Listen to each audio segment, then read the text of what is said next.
Welcome to the Jacksonville First Seventh-day Adventist Church podcast, where we listen, learn, and love together. Our speaker today is Pastor Jonathan Penato. We spent 6 weeks in Europe, and we had the opportunity to connect with friends of ours that we hadn't seen since 2006. And who you see there is Marek, and he's from Czechia, and I'll share a little bit more about him here in a little bit. And his wife, which is standing right next to her, guess what her name is? No, you'll never guess. Her name is Irma. That's right, her name is Irma. And the young lady standing next to her is my wife, and her name is Irma. And you'll never believe it, but my wife, Irma, has a younger sister, and her name is Inga. And the other Irma that you see there also has a younger sister, and can you guess what her name is? Inga, that's right. You guys are good. Yeah, it's incredible. And so we went to college together back in Oklahoma, and then they got married. I got married with my Irma. Marek got married with his Irma. And then they moved back to Czechia, formerly known as Czech Republic. And so we hadn't seen them in 13 years. Last time I'd seen them I was still a theology student at Southern Adventist University in 2006. Here is Marek, and we had the opportunity to meet with them. They were at our wedding. They sang at our wedding. And we had a baby dedication in Lithuania for Irma's family. And Marek was there, and Marek sang for our baby's dedication. And so I just thought that was kind of nice how things are coming full circle. And I said, to complete the circle, Marek, you're going to have to sing at my funeral too, just to complete that circle. But it was just nice to have him there. But on that particular Sabbath, I started, talking to Marek. I hadn't seen him in 13 years, and we were just trying to catch up 13 years. And so I was asking Marek, how is life in Czechia? I mean, how are things going? And so we started talking, and he shared a little bit with me. He told me that Czechia, where he's from, is one of the most atheistic countries in all of Europe. Czechia historically was the land of John Huss and Jerome of Prague. Have you heard of Huss and Jerome? In fact, later today I'll send you a little video clip from Lineage Films about Huss and Jerome. Czechia is the land of Huss and Jerome. Who were Huss and Jerome? Huss and Jerome were national heroes in Czechia. They were priests, they were university professors, they were intellectuals, and they stood up to the unbiblical doctrines of the Roman Catholic Church, and because of it, they were thrown in and out of prison, and finally they were burned at the stake for standing up to the Roman Catholic Church. The stance, however, of John Huss and Jerome ushered Czechia into a Protestant Reformation 100 years before Martin Luther even came along, before he was even alive. It led the country of Czechia to an 11-year war against the Roman Catholic Church, consisting of 5 different military campaigns, all because Czechia refused to accept a Catholic monarch. Can you imagine a different world back then? Czechia, however, was victorious against the Roman Catholic Church in the wars, and for 150 years they had freedom. Czechia at one time was one of the most Protestant countries in Europe. However, things changed. The last part of this last century, the 20th century, communism came in through the Soviet Union, and Marek was telling me that the memory of the majority of its citizens, of Czechia's citizens, it has been either re-educated or the knowledge has been lost. And so Huss and Jerome, such strong historical figures, such strong Christian Protestant historical figures in the history of Czechia, are merely looked upon now as national heroes, but not for religious reasons, but simply for nationalistic reasons. And he says, though Czechia at one time was one of the most Protestant countries in Europe, it is now one of the most atheistic countries in Europe. And so he was sharing with me some of the challenges that he's had moving back to Czechia and living in Czechia and working in Czechia and trying to be a Christian, a Seventh-day Adventist Christian in Czechia. And there you see a map of the country of Czechia. And it used to be called Czech Republic, I think just last year, a couple years ago, and they decided to change the name to Czechia so it could match the IA ending of Austria and Slovenia and Slovakia and Croatia and Romania and all these other IA endings there. So they changed the name to Czechia. It used to be called Czech Republic. It used to be called Czechoslovakia back in the days, and who knows what other names it had before there. But there is Czechia right there, kind of in the middle of Europe.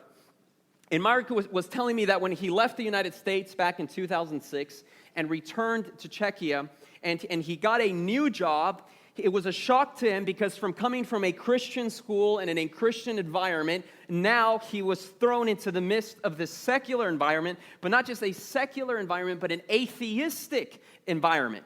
And he says all of his coworkers at his new job were atheists. His immediate supervisor, he says, was especially harsh to the other employees in the office and in emails. He says she was very demanding and very abrasive. I had a university professor who was from Europe. I think he was from, I don't think it exists anymore, but he was from Yugoslavia. He was from Yugoslavia. I don't think Yugoslavia exists anymore. But he was from that area, and he was telling me the difference between Americans and Europeans. And I don't know if this is true or not, but he was telling me, he says, Europeans will just be straight up to you in your face. They're just very direct. If they have something to say to you, they'll just say it, and they don't care about hurting your feelings. They just throw it out there. He says Americans, on the other hand, very polite and very cordial. But as soon as you turn your back, he said, I don't know. They'll stab you in your back. I don't know, but that's what he's saying. And so Marek goes back to Czechia, and he says he has a supervisor who's just very harsh, very direct, abrasive, very demanding. And one time, she saw Marek praying over his meal during lunchtime, and she asked him, "What are you doing?" And he says, "Well, I'm praying for my meal. I'm praying to ask for God's blessing. I believe in God. I go to church on the weekends." And he said that, and this is like one of the first days at work, he says that she laughed at him, and she said, "There's no God. God doesn't exist. He's an invention of the pre-scientific era. Today we know better. God does not exist." What an introduction, right? One of the first days at work. But for some reason, Marek told me, his supervisor would occasionally come to him and ask him different questions about his faith, even though she would always end up either laughing at him or ridiculing his positions. He was there for about a year, trying to be the best worker he possibly could be, trying to leave a positive testimony that Christians are hard workers. And so for her birthday, he decided to give her a gift. He gave her a book entitled The Desire of Ages. And she asked him, what's this book about? And he said, well, it's a book about the life of Christ. And he said she just rolled her eyes, grabbed the book, said thank you, and just threw it on her desk. Whew. Through the years, however, Marek said he continued to give her invitations to come to church, or invitations to cooking schools that they would hold at the church, or invitations to Christmas concerts, but she always said she was busy and had other things going on. And then one day, Marek tells me, and this is you have to understand, this is years that he's building these relationships. He says, then one day she comes up to him and she says, "I need to speak to you." And she was serious, and she was intense about it. And she says, "I had a dream. In fact, I had 2 dreams," she said. "In my first dream, I woke up," she said, "while lying in bed because of a strong light. And she says, I saw a beautiful and a kind and a shining person standing by my bed, calling my name, Anna, Anna, Anna." And it repeated a few times, that dream repeated a few times that night. And she told Marek, "I know that it was Jesus, but when he called my name in the dream, I couldn't reply. I couldn't say anything." And she asked Marek, "What does it mean?" And then she continued. She says, "Later during the week, I had another dream. I was standing on the Holy Hill," and that in Czechia is a local pilgrimage hill where fellow Catholic pilgrims visit. "I was standing on the Holy Hill, and I was looking around. Suddenly a cross appeared from behind the hill, and it came closer and closer right before me, and the whole cross was surrounded by a shining light, and I saw Jesus hanging there on the cross, and I woke up terrified."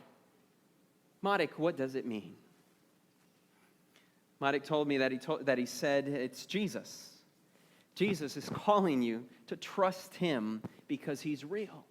Jesus is not a fantasy. Jesus isn't fiction. Jesus isn't something to ridicule or to laugh at. Jesus is real. He's a real person, and he wants to be in your life. He wants to be your Savior. Anna, ask him. Say yes. Tell him everything. You can talk to him as to a friend. And after Marduk making this appeal to her, she thanked him, but she didn't say anything else.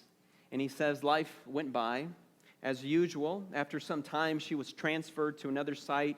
He had minimal contact with her, but Marduk kept praying for her. And then he told me that just a couple years ago, we had the chance to talk again, and I could see a new person standing before me. He says Anna was no longer this tough, abrasive woman, but she was pleasant, with calm manners. And he said, I was surprised. I was even shocked to see that. And she told me a little bit about herself, about how she's trying to find happiness.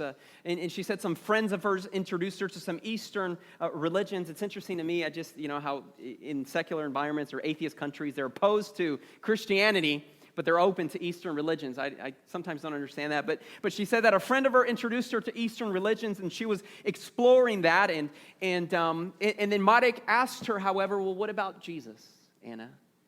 What about Jesus? And she told me, well, I know if all lived like Jesus, our lives on this earth would be much better.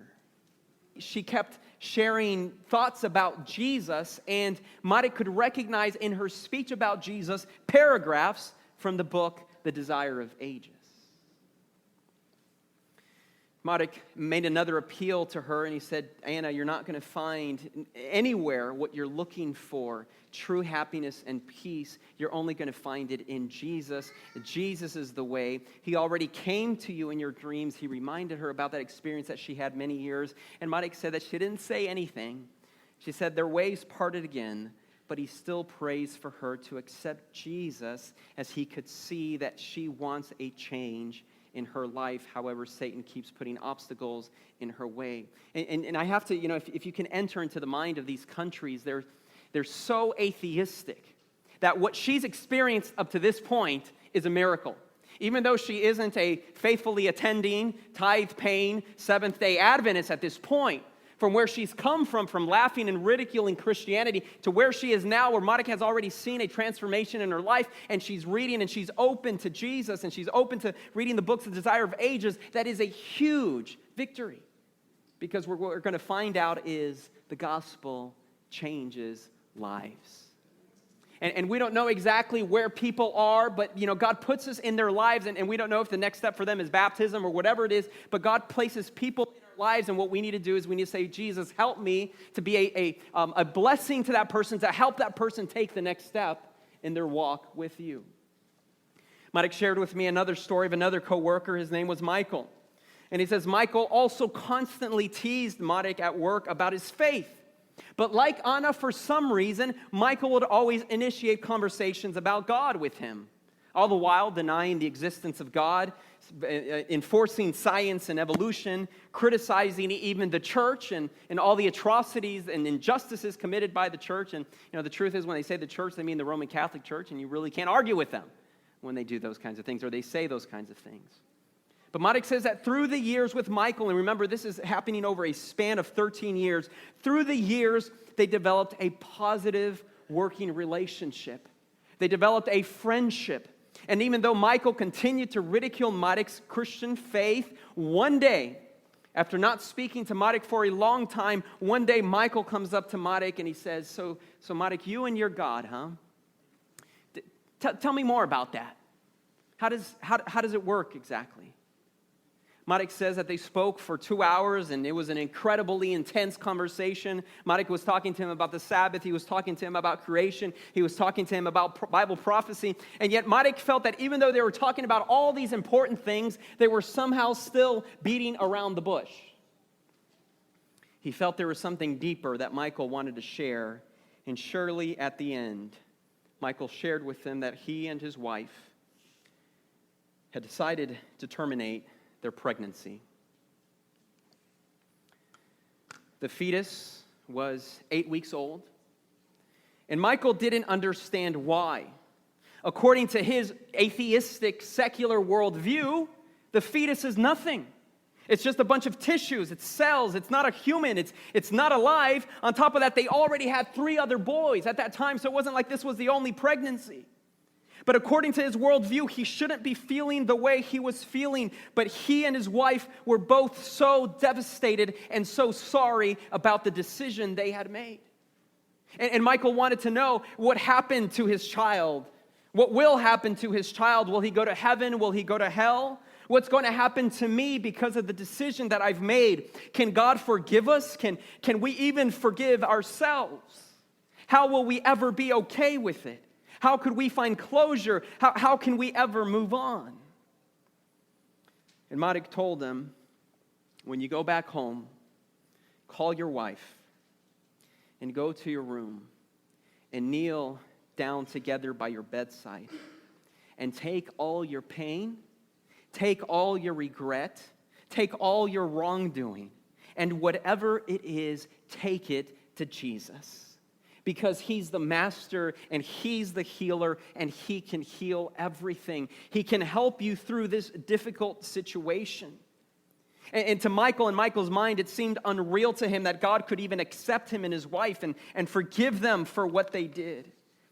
And Marek said that I clearly understood that God was working in his heart. You see, people have real needs. And perhaps they don't recognize it. Perhaps they're not aware of it. But when the moment comes, when they realize that they've lost control of life, when they've realized that their materialism and their secularism and their atheism, it has limits, that there's more to life, that there's a meaning in life, that's the moment when we can introduce the gospel to them and they realize that the gospel changes lives. He said that recently he shared during Christmas, he gave Michael a Christmas album that he had made. Marek he's a singer, he's a pianist, and he has a group, and it's a Christian group, and he shared the CD with him for Christmas. And that Michael, he said it surprised them, but that Michael, after hearing the CD, he comes back to the office in front of everyone, and he tells everyone in the office, he says, Marek gave me this CD, this Christian CD, and it is the most beautiful music that I have ever heard. He did this in front of the office, in front of everyone, you see, because the gospel changes lives.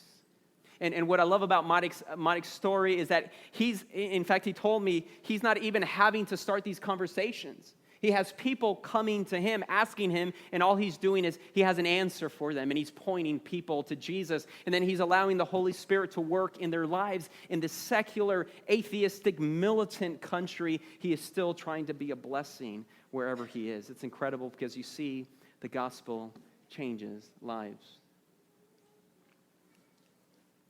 This is one of my favorite pictures here that we took, and this was actually later. It was on Sabbath that we were having this conversation with Marek, and then we came back to my in-laws' house, and let me see here. That's my father-in-law there that you see there with a hat. That's my wife and my little son, Leon Eves, and that's my wife's younger sister, Inga, and her daughter, so Layla, and then that's my mother-in-law holding that. I'm not sure what that bush is. It's a bush of something there that she's holding. And as we came back to my in-laws, and my in-laws, they live on a farm. They live in a little village, literally a little village. There's about 300 people who live in that little village. So it's a small little village. And we came back to the farm, and it was just such a wonderful experience. We took Lee and Eves into that greenhouse back there, and there's tomatoes that are growing. And my little son, he plucked his first little tomato just off of the vine, and we were able to capture it. And they were actually just eating it right then. And then we were picking cucumbers from off the ground, and then there's a bush of gooseberries. Anybody know gooseberries? And there's a bush of gooseberries, and we're just eating. There's just such a wonderful experience. And I come back to Jacksonville, and I'm picking tomatoes off of the shelf and cucumbers wrapped in plastic, and just a very different experience. But it was just a beautiful, beautiful Sabbath afternoon that we were there. And as I took this picture of how many of them is there? That's 6 of them there. As I took that picture and I was reflecting on what Marek had shared with me, and then I looked at this picture and I said in my mind, this picture should not exist. This picture should not exist, but this picture does exist because of the gospel. And I tell my wife she needs to share her story. We've been here for 8 years, and you probably have never heard her story, and I tell you have to share your story, but I'm going to share a little bit of her story with you. This picture should not exist, but it does exist because of the gospel. This little village of 300 people. There is no future in this little village. What people do after they work, they go home and then they drink, and that's what they do. They drink. There's no future in this village. What happens at this village is you marry at 18, and then maybe you'll have 5 children, and after you have 5 children, your husband will leave you or divorce you. You'll move back in with your parents as a single mother, or perhaps your husband is an alcoholic and an abuser, and you just put up with it. And that's what should exist in this picture. That's what exists in this village currently, and it's what has existed in my wife's family for generations. But the difference is that one day she accepted the gospel.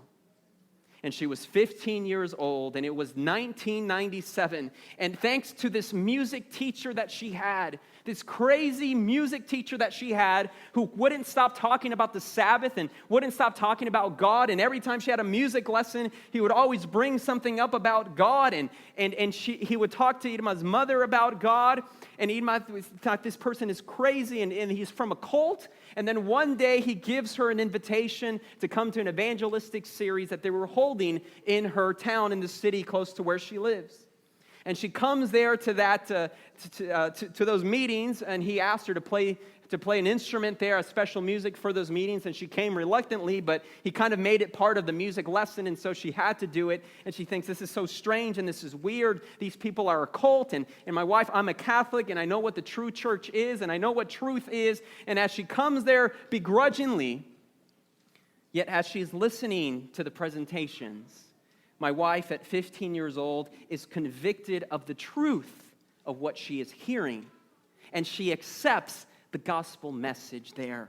And she's baptized in February of 1997, 15 years old. And just a few months later, this is February, a few months later in June, the church sends her out to canvass to sell Christian books. Can you imagine that? Baptized in February, 4 months later, 5 months later, she's canvassing Seventh-day Adventist books, selling Seventh-day Adventist books for the summer. As she's selling these Seventh-day Adventist books for the summer, she meets missionaries from America, missionaries from the United States of America. They, in turn, introduce her to a self-supporting Seventh-day Adventist college in Oklahoma. She applies for a visa to come to the United States of America, but this little girl from this little village, poor, how are they going to give her a visa? She's denied the visa. 2 months later, she applies again for the visa, and they grant her the visa. This little country girl from this poor home, from this poor village, receives a visa to come study here in the United States of America, because you see, the gospel changes lives. The gospel changes lives. Not only did it change her life, it changed my life. Because then I met her in Oklahoma, and I fell in love with her, and we married, and then I went on to study to be a minister, a pastor, and I'm here, and she's here. And then later on, some years later, her sister, there that you see her in the red dress, her sister accepts the gospel, and her sister is baptized, and her sister comes to the United States to study, and believe it or not, she finds a family who sponsors her through 4 years at Pacific Union College, a Seventh-day Adventist institution. And if you have any idea how much a Seventh-day Adventist institution costs to study, this foreigner with no money, a family sponsors her, a family finds people to help pay her way, and she graduates 4 years with her nursing degree from Pacific Union College. She marries another Seventh-day Adventist engineer. A few years later, her mother accepts the gospel, and then we find ourselves, let me see here, from 2000, 19 years later, we find ourselves there having that picture, a picture that shouldn't exist, but a picture that does, because the gospel changes everything. I was asked to be the speaker at the Lithuanian camp meeting, which is something else that I never thought would happen again because someone accepts the gospel. I now find myself being the speaker at the Lithuanian camp meeting this summer, just a few weeks back that they held it. It was quite an interesting facility. It was an old Soviet facility. Lithuania is a really interesting country because you have the new Lithuania, which is beautiful, and then you still see strong remnants of the old Lithuania, which was Soviet Lithuania, and that was definitely a Soviet building, Soviet accommodations. In fact, it looks like it hasn't been touched in about 30 years. It looks like we were walking back in time, stepping back in time. In the Seventh-day Adventist Church in Lithuania, there are 400 members who attend on any given Sabbath on a nationwide scale. 400 members who attend in that entire country on any given Sabbath. I mean, I think about that some of our churches here in Jacksonville have more people that attend on any given Sabbath. It's a small church, and on that Sabbath, we had 160 people there in attendance. So if you can imagine, I think that's 40% of the Lithuanian Adventists in the country were there at the camp meeting. And there at the camp meeting, I met a couple people, and I want to share with you their stories. I met Tobias. Tobias was the individual who was filming the presentations, and Saturday afternoon, I just came up to him and I said, hey, how are you doing? I'm Jonathan. What's your name? And he says, my name is Tobias. And I said, well, how long have you been an Adventist? And he says, well, I've been an Adventist for about a year and a half, 2 years. And I said, well, tell me your story. How'd you become an Adventist? And Tobias said, well, my mother always took me to the Catholic Church as a child, and I liked it. But because of my faith, I was bullied all of my life. I was bullied as I was a child because of my faith and my interest in the things of God. And so I turned my back on the Catholic faith, he says. But even still, I never really fit in with anyone, from elementary school all the way through college. I always seemed to find the wrong friends, and then oftentimes they would stab me in the back. As a young adult, I fell into addictions. And then one day, believe it or not, he says, I came across information about the archaeological findings of Noah's Ark. I mean, he says this to me, and I'm thinking of all the ways that I would introduce faith to someone. The last thing I would think about is, point them to the archaeological findings of Noah's Ark, right? I mean, that just doesn't pop into my head to do that. But as he's Googling and searching things online, he finds that information about the archaeological findings of Noah's Ark, and he says, as I looked more into it, I realized that indeed there is significant evidence for the truthfulness of the historical claims of Scripture. And in that process, I learned about the truth of the Sabbath. And then he felt convicted about the Sabbath. He goes and he Googles churches that worship on Sabbath because he had never heard of such a thing. And he found a lot of his information, he says, was coming from like Poland. And so he figured he was going to have to travel to Poland to visit a church that worships on Sabbath. And so he Googles it, and what do you think he finds? Seventh-day Adventist Church right there in his own city in Kaunas in Lithuania. And he says, I started attending the Seventh-day Adventist Church. And then he says, for the very first time, he says, I felt welcomed. For the very first time in my life, I felt accepted. And when I decided to be baptized and join the church, I went through this dark period in my life. In fact, it was for 3 months. I fell into a terrible depression after accepting the Sabbath and after joining the church. It was so bad for me, he says, that I even contemplated committing suicide. Now, if you don't know, and I didn't know until now, Lithuania has one of the highest rates of suicide among young men in the European Union. And my wife was saying, well, actually, Lithuania has the highest rates of everything that's bad in the European Union, alcoholism or drug addiction or whatever it is. He says for 3 months he contemplated committing suicide, and I said, but apparently you didn't, right? I mean, you're here today. What happened? How did God save you? And he says, it was the relationships at church. It was the people at church. The church cared for me, and it wasn't just the adults who cared for me, but it was also the young people who I felt cared for me. And I told them, well, Tobias, I'm glad that you didn't commit suicide, because then I wouldn't have met you today. And you wouldn't have been here at this camp meeting, filming this camp meeting. You see, we have no idea. Listen to me, church. We have no idea what people are going through when they come and they step through these doors, whether they're our own members or whether they are visitors. And the worst thing that we can do is to make fun of someone when they come through these doors, or maybe even judge them or make them feel unwelcome. Not talking to them or ignore them. Just say, if you see a new face here, I encourage you, just come up to them and say, hi, how are you? And say your name. I'm Jonathan. What's your name? How'd you hear about us? And try to follow that up with some type of invitation or just connecting, because we have no idea the difference that just someone saying hello will make in someone's life. Not only that, but we can't even imagine the value of an individual. If he had taken his life, he wouldn't have been there. And that's why we grieve, I think, when we lose someone, because we are incredibly valuable. No one can replace us. We are precious not only in God's sight, but we are precious in the eyes of one another. But you see, the gospel changes life, and Tobias is there, And I'm still kind of communicating with him and trying to encourage him as he continues in his walk with God. It's powerful. I met another young lady there, and her name was Renee. And Renee shared with me that she was raised a Catholic. And at 16 years old, she decided not to have anything to do with religion. In her own words, she says, if there is a God, I am not going to find him here at church. However, she decided to transfer to a new high school. There she met friends with a new person. That person became her best friend. And she says, I admired her courage to speak up and her care for the oppressed. And I said, what do you mean by that? She cared for the oppressed. And she says, well, in high school, when anyone was talking bad about someone else behind their backs, she would defend them. And she gave this phrase. She says, my friend, she would be brave for others. And that stayed with me. She would be brave for others. Now, unknown to her, her friend was a Seventh-day Adventist. But her friend didn't tell her anything that she was a Seventh-day Adventist. In fact, a whole year goes by without her friend saying anything about church, anything that she's a Seventh-day Adventist. But one day, then her friend invites her to go to church. And Renee looks at her and he says, church? You go to church? You're too cool to go to church. But she accepted the invitation. Listen why she accepted the invitation. She accepted the invitation to go to church because she was like, well, I know you, and you're not weird, and so that means you can't be involved with anything weird, and so your church must not be weird, so I'm going to go to church with you. That was the line of reasoning. But think about the testimony. You know, the testimony, the positive testimony goes such a far way.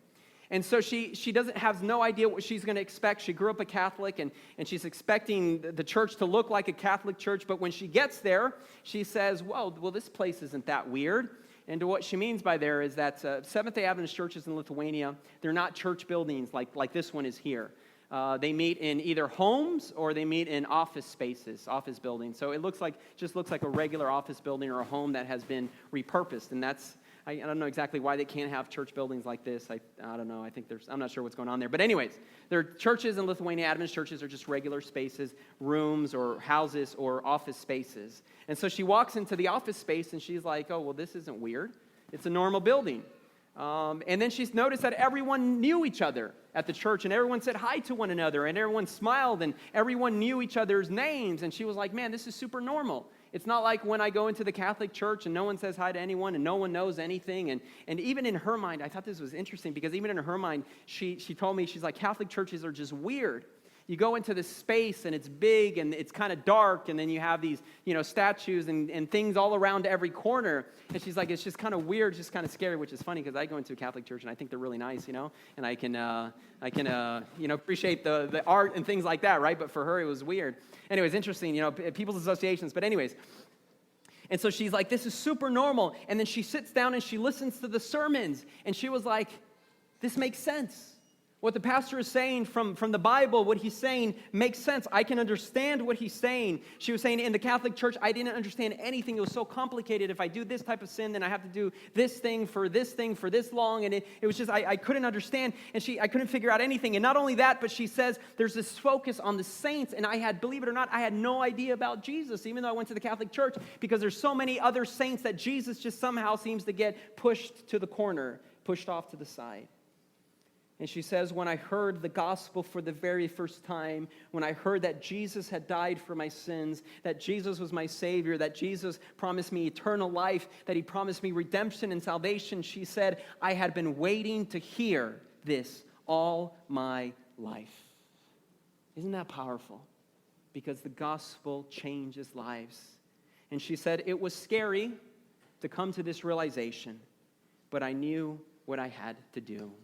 And she was baptized, and she went to study in England, and then she's back in Lithuania now, and she says, I feel that God needs people here in Lithuania to share the gospel and to spread the gospel. And so it's just a powerful testimony, reflections from Europe. The gospel changes lives. The gospel changes lives. And I just pray for the power of the gospel as we read here this morning. The gospel is the power of God into salvation. I just continue to pray that the gospel can be manifested in this church, that people's lives here can be changed, can be touched, and can be transformed. This podcast is brought to you by the Jacksonville First Seventh-day Adventist Church. Connect with us on www.jaxsda.org or on Facebook and YouTube. We look forward to sharing more inspiring messages with you.